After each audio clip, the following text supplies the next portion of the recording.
둘째 날 새벽입니다. 주여 부흥을 주옵소서라는 제목으로 시작한 열방샘교회 부흥 사경에 하나님께서 이 새벽에도 저희들에게 큰 은혜를 부어주실 줄로 믿습니다. 기도를 우리가 어떻게 해야 할 것인가, 영적 부흥을 체험하려면 우리가 어떻게 해야 될 것인가, 어젯밤에 말씀드렸던 것처럼 우리는 먼저 죄를 회개해야 됩니다. 그리고 하나님께서 우리들에게 주신 말씀들을 붙잡아야 됩니다. 그리고 간절하게 기도해야 됩니다. 간절하게 기도하는 사람은 간절한 삶을 살게 될 것입니다. 또 간절한 삶을 사는 사람들은 간절한 기도를 하게 될 것입니다. 이 새벽에 하나님 앞에 간절하게 기도할 때 하늘문을 여시고 하나님께서 우리들에게 은혜의 단비, 성령의 단비, 치유의 은혜를 허락해 주실 줄로 믿습니다. 왜 우리가 기도 응답을 받지를 못하는가? 인내하며 기도하지 않기 때문입니다. 포기해버리는 것입니다. 10년 기도했는데 아무것도 하나님께서 내게 보여주신 것이 없다는 것입니다. 그러나 하나님의 때와 하나님의 방법, 우리의 생각과 우리의 방법, 이것이 완전히 다르지 않습니까? 하나님께 전적으로 맡기고 그리고 인내하면서 기도할 때 하나님께서 언젠가는 하늘문을 여셔서 우리들에게 은혜의 소낙비, 성령의 단비를 부어주실 줄로 믿습니다. 어젯밤에 이러한 말씀을 전했는데 이 새벽에도 간절하게 기도하는 새벽이 되시기를 바랍니다. 제가 대학 시절에 이제 CCC에서 훈련을 받고 정동 채플에서 김중곤 목사님 이제 설교를 들으면서 신앙생활 했습니다. 참 김중곤 목사님의 영향을 많이 받았습니다. 이제 전국 대학 수련회를 이제 1년에 한 번씩 하게 되는데 뭐 지금도 계속 하고 있습니다만은 저 대학 다닐 때는 70년대 후반에 그때는 충북인가요? 심천 미르나무 섬에서 전국의 대학생들이 한 5,000명 정도 모였거든요.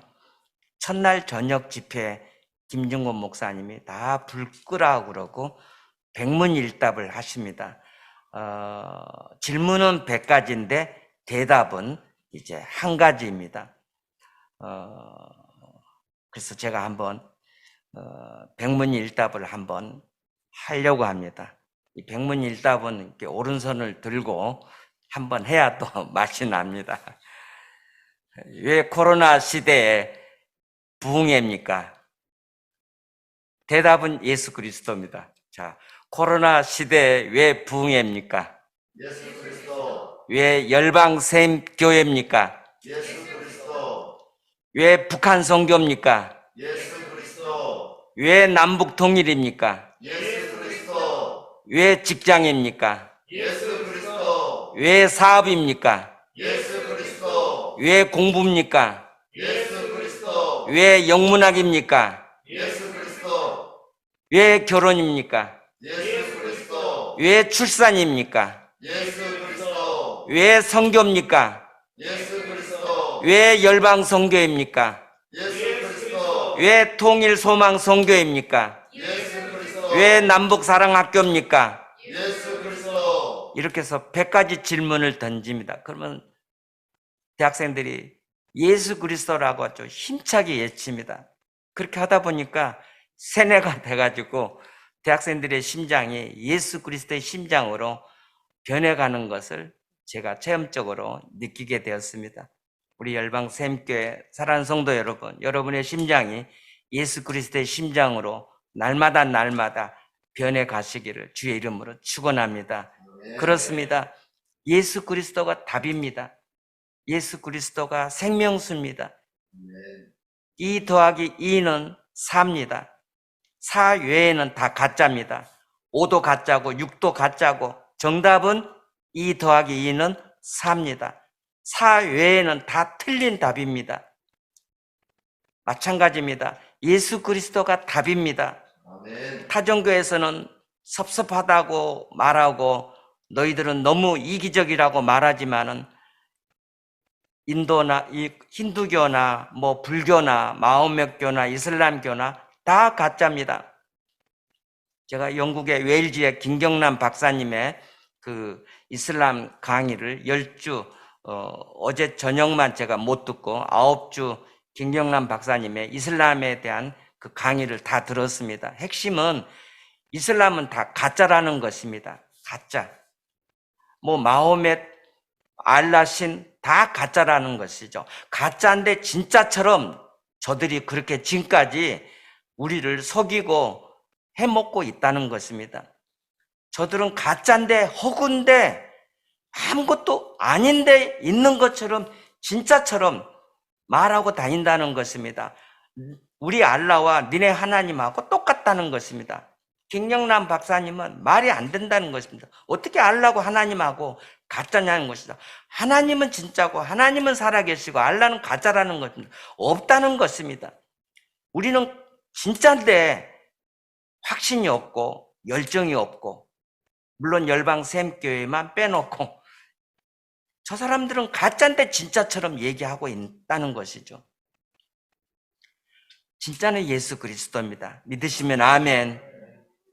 오늘 본문 말씀은 왜 예수 그리스도를 우리가 붙잡아야 하는가에 대해서 잘 말씀해 주고 있습니다.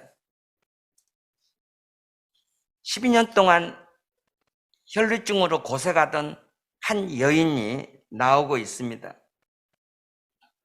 혈루증은 그 부인병의 일종입니다. 하혈하는 그런 병입니다. 추하고 부끄럽고 참 수치스러운 질병입니다. 이 여인은 이 병을 고치고자 많은 노력을 이렇게 했던 것이죠. 하혈하면서 보낸 세월 얼마나 고통스럽고 눈물나고 힘들겠습니까? 건강한 사람들은 아마 이해를 잘 못하겠지만은 그러나 몸이 아픈 사람들은 이해가 될 것입니다. 12년 동안이나 하혈하면서 하루하루 살아갔던 이 여인, 정말로 비참하고 부끄럽고 사람들의 눈을 피해서 어디론가 멀리 도망가고 싶어 했을 것입니다. 우리처럼 이 여인에게도 꿈이 있지 않겠습니까?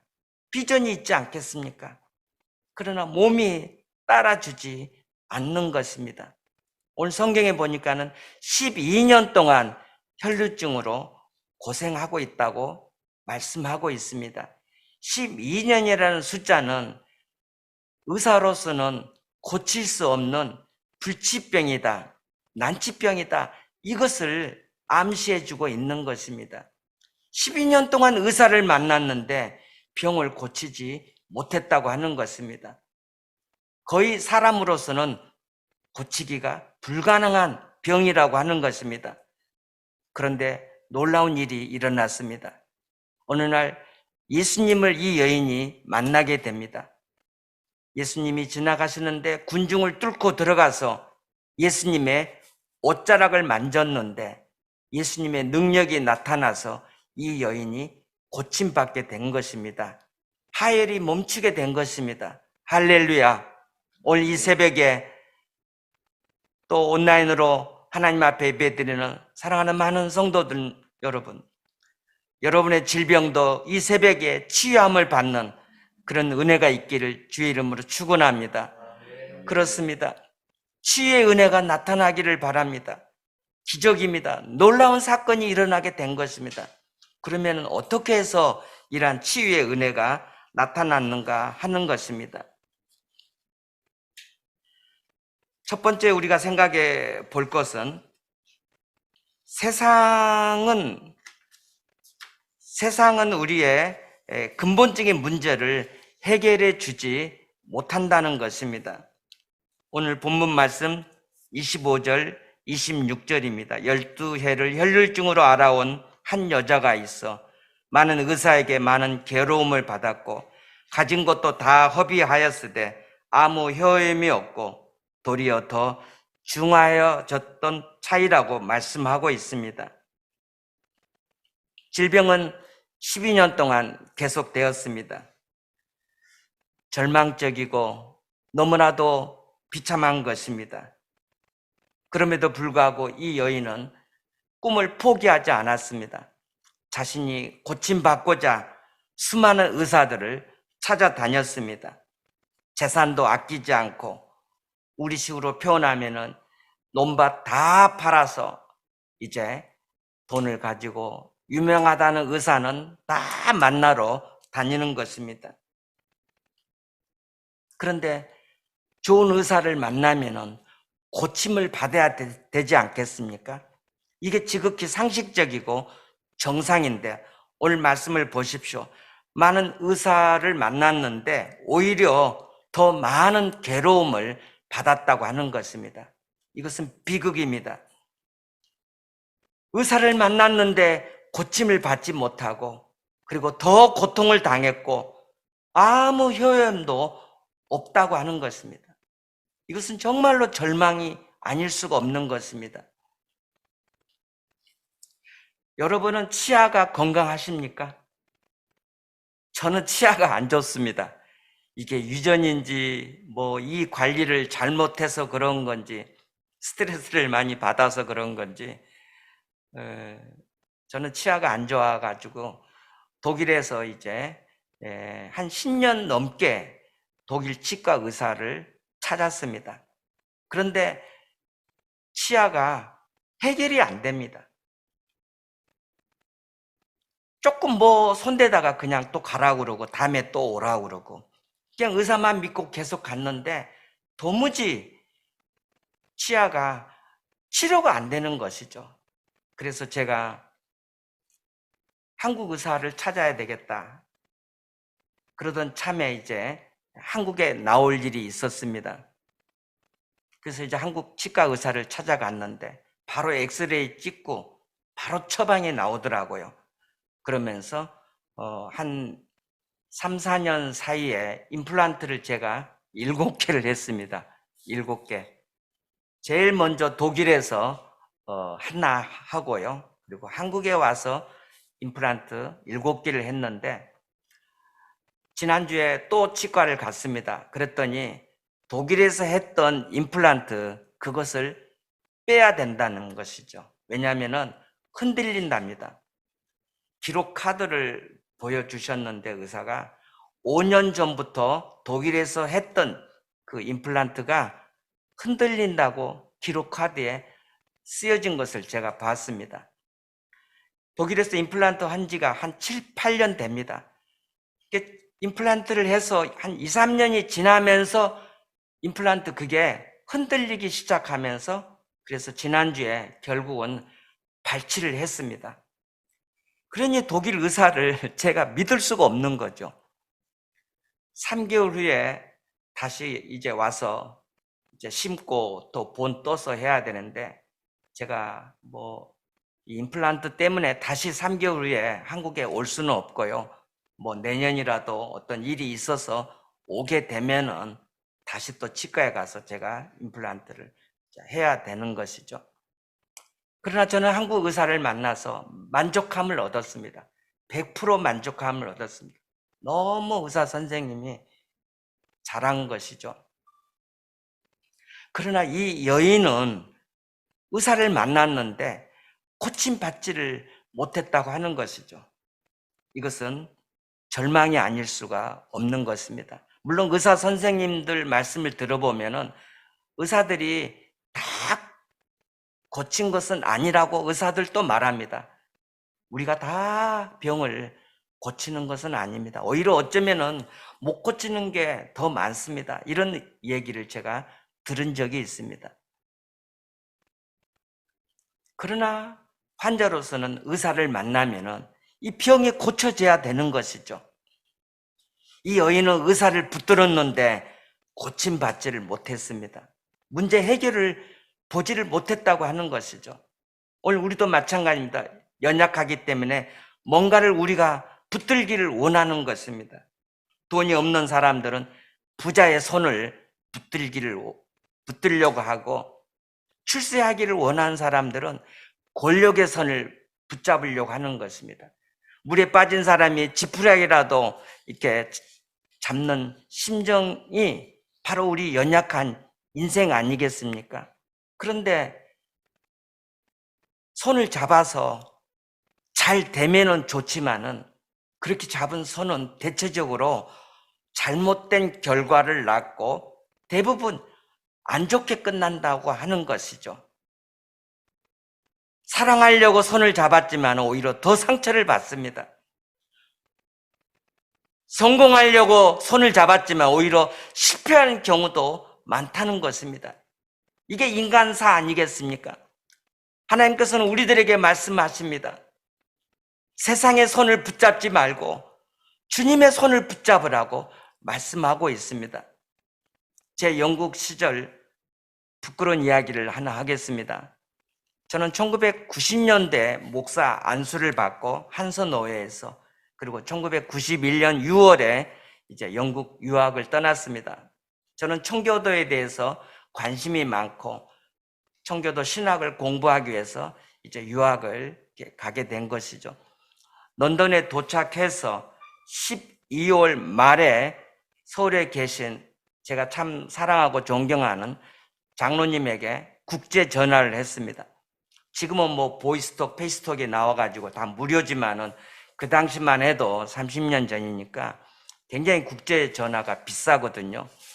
유학생이 뭔 돈이 있겠습니까? 그래도 그 장로님에게 제가 인사 전화를 했습니다. 그랬더니 그 부인 권사님이 받으세요. 장로님 어디 계세요? 장로님 안 계신대요. 그럼 어디 가셨냐고 그랬더니 장로님 하나님 나라에 가셨대요. 그 얘기 듣고 제가 너무 충격을 받았습니다. 목사님, 제가 지금 장로님 떠나보내고 3호제 지내고 이제 막 집에 와서 지금 전화를 받고 있다고.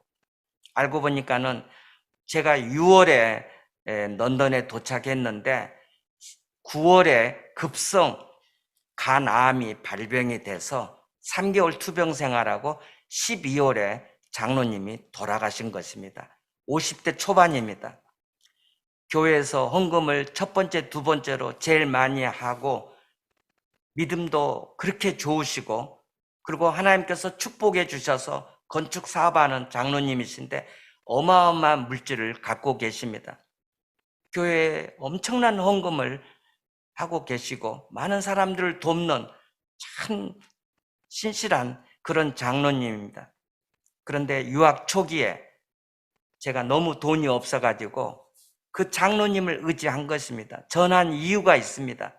그 장로님으로부터 앞으로 제 유학 생활에 후원을 받기 위해서 런던 떠날 때도 그 장로님이 후원해 주셨고 그래서 유학 생활 몇 년 하는 사이에 계속해서 그 장로님으로부터 재정적인 지원을 받기 위해서 전화를 제가 드렸던 것입니다. 그런데 장로님은 주님 품에 안기게 되었던 것입니다.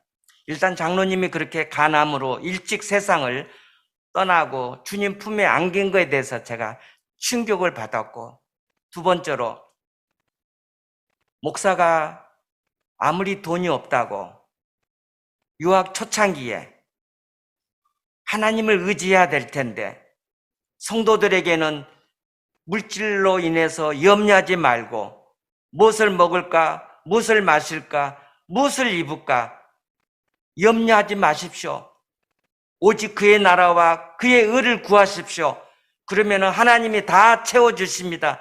그렇게 설교를 했지만은 막상 두 자녀를 데리고 유학생활을 시작하는데 3개월 있으니까는 제가 가지고 있는 돈이 다 바닥이 납니다. 워낙 돈이 없어서 600만 원 갖고 유학을 시작했으니까요. 무식하면 용감하다고. 그 장로님을 의지할 수밖에 없는데 장로님은 돌아가시고 그때 제가 하나님 앞에 엄청나게 회개했습니다. 하나님, 제가 잘못했습니다. 이게 목사입니까? 제 자신을 봐도 한심하더라고요. 이게 목사인가? 왜냐하면 아무리 돈이 없어도 유학 초창기에 하나님을 붙들고 하나님 앞에 기도해야 되지 않겠습니까? 어제 엘리야처럼 돈이 없으면 무릎을 꿇고 하나님이 유학 생활을 책임져 주시옵소서. 물질 없이 유학 떠나고 두 자녀가 있고 하나님 저희 유학 생활에 은혜를 주시고 필요를 채워주시고 이렇게 갈멜산에서 엘리야처럼 하나님 앞에 기도했던 것처럼 기도해야만이 이게 지극히 상식 아니겠습니까? 평신도라도 이렇게 기도하지 않겠습니까? 그런데 목사인데 그렇게 기도하지 않고 오히려 장로님만 바라보고 있는 거예요. 장로님이 제 유학 생활에 후원을 해 주실 것을 바라보면서 그 비싼 국제 전화를 했다고 하는 것이죠. 이게 너무 목사로서는 한심하더라고요. 하나님 앞에 통곡하면서 그리고 철저하게 회개하면서 하나님 제가 잘못했습니다. 하나님을 의지하지 않고 돈 많은 장로 의지했던 거 하나님 용서하여 주시옵소서. 지금부터 몇 년 동안 유학할지는 모르겠지만은 유학생활 하는 동안에 아니 제 평생 주님 오시는 그날까지 제가 사람을 의지하지 않겠습니다. 이제는 오직 하나님만을 의지하겠습니다. 그렇게 제가 아주 결심하고 결단을 했습니다. 지금도 그렇습니다. 그때 회개하고 목회하면서도 선교하면서도 사람을 의지하지 않고 이제는 하나님만을 바라본 것입니다. 하나님이 저를 훈련시키신 것입니다. 영국 유학생활 8년 7개월을 했는데 그 8년 7개월 동안에 제가 런던에서 갖다 쓴 돈이 어마어마합니다. 또 하나님이 또 셋째 아이를 주셔서 출산하면서 하나님이 저에게 베풀어 주신 은혜가 얼마나 큰지 모릅니다. 죽지 않더라고요. 굶어 죽지 않더라고요. 유학생활을 마치고 제가 고백했습니다. 우리 하나님은 살아계신 하나님이구나. 우리 하나님은 살아계신 하나님이신 줄로 믿습니다. 아멘. 사랑하는 성도 여러분, 내가 주인 삼았던 거 다 내려놓으시기를 바랍니다. 아멘. 주님만을 붙드시기를 바랍니다. 아멘. 세상은 우리의 문제를 해결해 주지 않습니다. 세상이 주는 쾌락의 물을 마시면은 우리는 더 달콤하지만은 또다시 목마른 것입니다. 세상은 우리를 목마르게 하는 것입니다. 세상이 우리의 답이 될 수가 없는 것입니다. 하나님이 처음에 아담과 하와를 창조하셔서 에덴 동산에 두셨을 때는 저들은 행복하게 살았습니다. 죄가 들어오기 전입니다.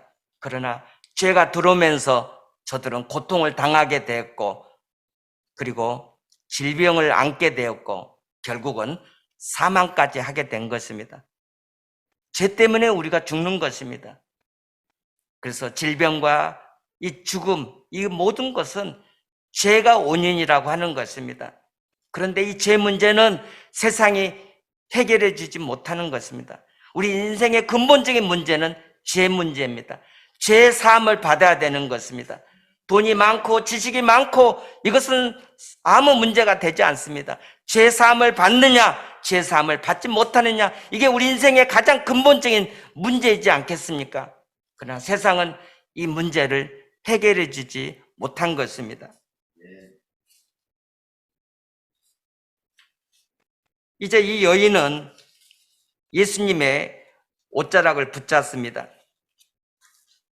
성경 한 구절 찾아볼까요? 시편 146편 3절에서 5절입니다. 시편 146편 3절에서 5절 말씀입니다. 이 말씀이 우리들에게 많은 도전을 주고 있습니다. 같이 한번 읽겠습니다. 시작. 귀인들을 의지하지 말며 도울 힘이 없는 인생도 의지하지 말지니 그의 호흡이 끊어지면 흙으로 돌아가서 그날에 그의 생각이 소멸하리로다. 야곱의 하나님을 자기의 도움으로 삼으며 여호와 자기 하나님에게 자기의 소망을 두는 자는 복이 있도다. 아멘.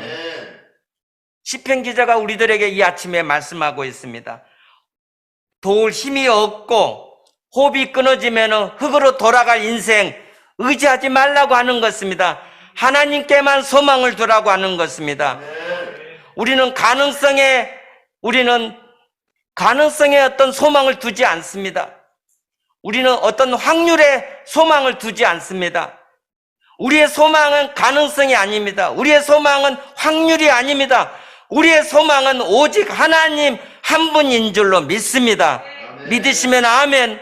아멘. 그렇습니다. 우리의 소망은 하나님께 있는 것입니다. 아멘.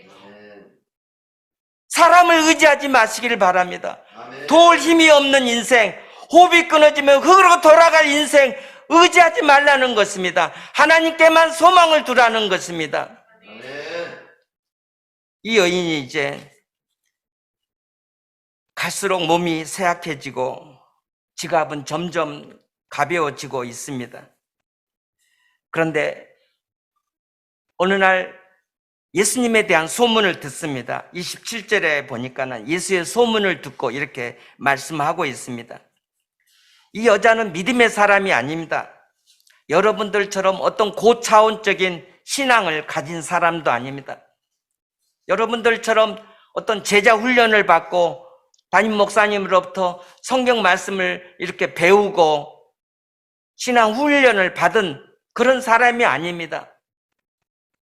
그렇게 공부해 본 적이 한 번도 없는 여인입니다. 다만 소문으로만 예수님을 약간 알게 된 것입니다.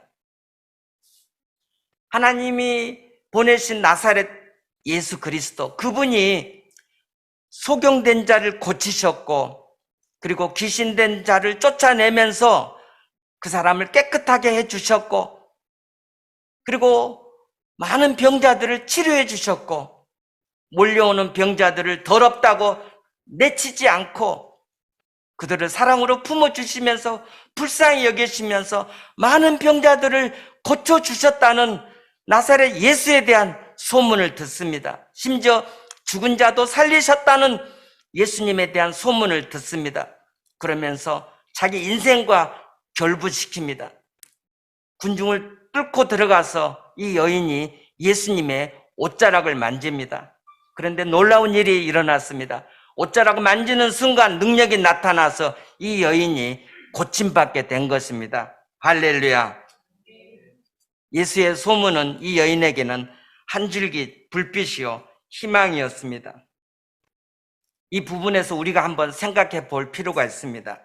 이 여인이 예수의 소문을 들었다는 것입니다. 그렇다면 누군가 예수에 대해서 얘기를 했다는 것 아니겠습니까? 오늘 우리가 해야 될 일이 여기에 있는 것입니다. 우리도 예수의 소문을 퍼뜨려야 되는 것입니다. 아멘. 지역교회는 지역 주민들을 잘 섬겨야 되는 것입니다. 우리가 유럽, 아프리카 멀리는 못 간다 할지라도 이 지역에 있는 주민들에게 예수에 대해서 우리가 얘기를 해줘야 되는 것입니다. 어떠한 형태로든지 지혜롭게 우리가 예수에 대해서 얘기를 해야 되는 것입니다. 내가 만났던 예수, 내 인생을 변화시켜버렸던 예수. 어제 말씀드렸던 것처럼 저는 우상 집안의 가정에서 자랐습니다. 그래서 예수님을 만나서 제 인생이 송두리째 변해버렸습니다. 영적으로 아주 황무지고 불모지 같은 그런 집안에서 자라서 예수님을 만나서 견딜 수가 없어서 이제는 주의 종까지 되어서 여러분들에게 예수 그리스도를 전파하고 있는 것입니다. 저는 자신 있게 말씀드릴 수가 있습니다. 제 인생을 송두리째 변화시켜 버렸던 것은 바로 예수 그리스도입니다. 아멘. 여러분도 예수 그리스도를 만나서 눈물 콧물 쏟고 예수 그리스도를 만났기 때문에 이 새벽 이 시간까지 주님 앞에 나와 계신 줄로 믿습니다. 아멘. 그러면은 나를 변화시켰던 예수 그리스도를 많은 사람들에게 증거를 해야 되는 것입니다. 전파하는 자 없이 어떻게 예수에 대한 소문을 들을 수가 있겠습니까? 아름다운 복음을 전하는 발걸음이 정말로 귀한 발걸음이 되는 줄로 믿습니다. 아멘. 우리의 삶 속에서 이 복음을 전해야 되는 것입니다. 십자가의 증인이 돼야 되고 부활의 증인이 돼야 되는 것입니다. 큰 소리로 외칠 수는 없지만은 옛날 사람들처럼 지옥 불신 천당 예수 천당 이렇게 하면서 막 그렇게 다닐 수는 없지만은 우리의 삶 속에서 지혜롭게 복음을 전해야 되는 것입니다. 독일 음악의 아버지 세바스찬 바흐, 그리고 독일의 음악의 아버지 핸델, 그들의 동상이 있습니다. 동상에는 그들이 뭔가 악보를 붙잡고 있는 것을 볼 수가 있습니다. 루터는 항상 성경을 붙잡고 있었지만은 이 바흐나 이 핸델은 동상에 가보면은 악보를 붙잡고 있습니다. 제가 볼 때는 핸델의 유명한 메시아 그 악보를 붙잡고 있지 않겠는가. 그리고 바흐는 그의 대표곡 마태 순환곡을 붙잡고 있지 않겠는가. 이처럼 음악가들은 악보를 붙잡고 있는 것입니다.